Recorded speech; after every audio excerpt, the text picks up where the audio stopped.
پاکستاني لوري ورباندې ژمن پاتې نسو او د ګاندي ټندا سره یې ورباندې مات کړ چې طالبان هم روان دي د جنګ په خوا باندې.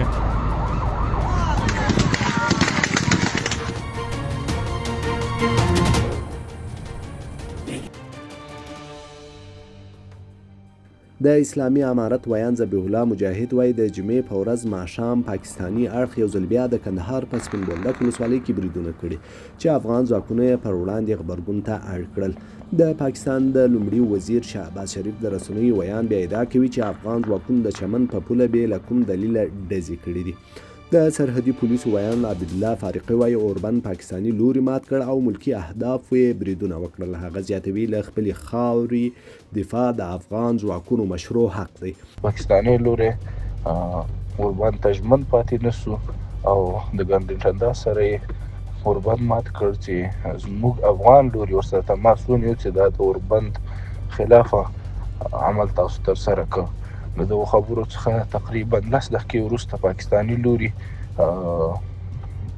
افغانستان کې ملکي اهداف په نښه کړل او جنګ یې پیل کړ چې د وطن هیوادوالو او اسلامي نظام دفاع زموږ مشروع حق ده او زموږ ځواکونو په پوره مېړانې سره خپله دفاع پیل کړله او ویې کړله. سپین بولدک اوسیدونکي وایي اوس وضعیت آرام دی. دوی وایي د شپې تر ناوخته جنګ خو وروسته نښتې ودرېدې. د یوه ځایي کس په وینا ځینې هغه خلک چې تېره شپه د نښتو له ویر له خپلو مینو وتلي وه بیرته په ستنېدو دي. د چمن لور ته هم ریپورټونه دي چې د تېرې شپې د ترنګلتیا له کبله کښته څیرمه کلیوالو سیمو کې سخته ویره او وارخطایي خپره شوې ده.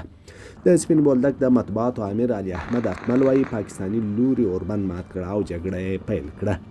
نوموړی وایي د جمعې په شپه په ځایي وخت د شپې 10 بجې پاکستاني لوري بریدونه پیل کړل. بې هدفه ډزې کولې او ملکي وګړي ملکي تاسیسات او ملکي ځایونه یې په نښه کړي دي. سپکې او درنې دواړه وسلې استعمالولې. ښاغلی اکمل زیاتوي دا ډزې او نښتې دومره زیاتې نه دي لکه تېر ځل چې وې. له دې سره مهاله په خیبر پښتونخوا کې پولیسو د افغان کډوالو د نیولو لړۍ چټکه کړې ده. تر دې وړاندې په دې ایالت کې له افغان کډوالو سره نرم چلن کېده او چارواکو یې پولیسو ته لارښوونه کړې وه چې افغان کډوال ونه ځوري. په داسې حال کې چې د پاکستان مرکزي یا فدرالي حکومت له مخکې امر کړی و چې ټول غیر قانوني کډوال چې اوس پکې د POR او ACC کار لرونکي هم شامل دي له دې هېواده باسي. دغه کډوال ته د کاروبار اجازه نه ورکول کېږي او د هغو ښوونځیو مسؤلینو ته چې افغان زده کوونکي پکې په زده کړې کوي امر شوی چې افغان زده کوونکي له خپلو ښوونځیو وباسي.